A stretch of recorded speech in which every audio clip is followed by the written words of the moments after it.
Mwenge Online TV, elimu ni utajiri.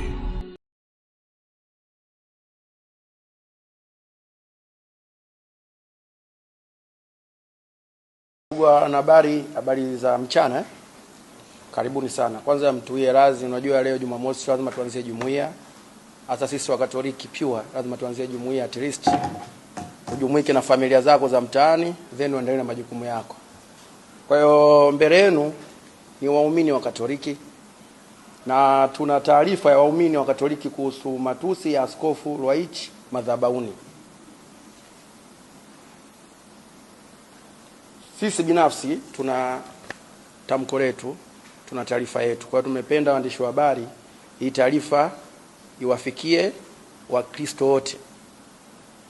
Tunapingana na kauli zilizotolewa na Thaddaeus Ruwa'ichi kutumia mimbari kueneza chuki, kutisha waumini na kuwavua Ukristo badala ya kujibu hoja halali zinazowasilishwa kwa balozi wa Vatican.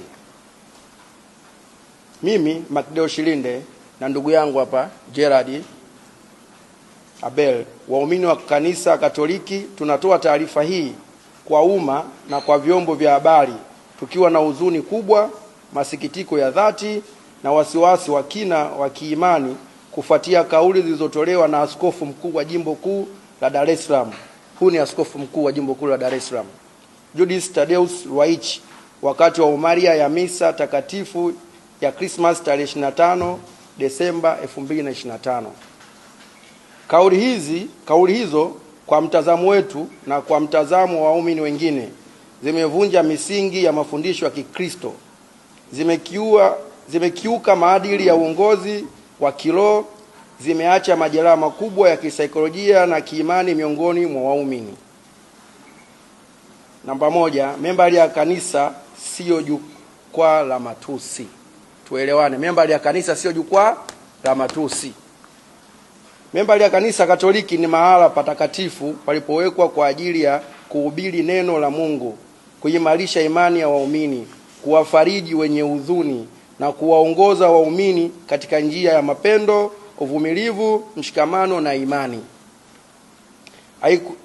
Haikuwekwa kwa ajili ya kuhubiri chuki, kuwatisha waumini, kushambulia dhamira zao wala kuwavua hadhi yao ya Ukristo hadharani.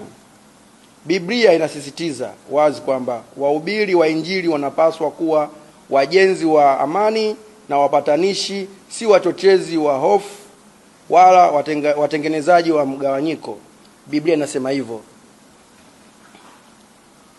Natoa mfano kwenye Biblia, tunaona kuna Mathayo 5:9. Naomba ninukuu: heri ya wapatanishi, maana hao wataitwa wana wa Mungu, ikionyesha wazi kuwa kiongozi wa kiroho anapaswa kuunganisha waumini na sio kuwagawa.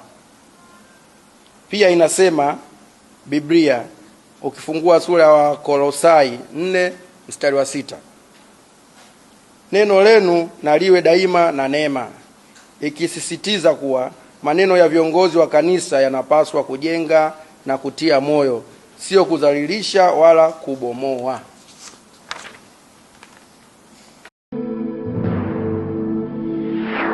Mwenge Online TV, elimu ni utajiri.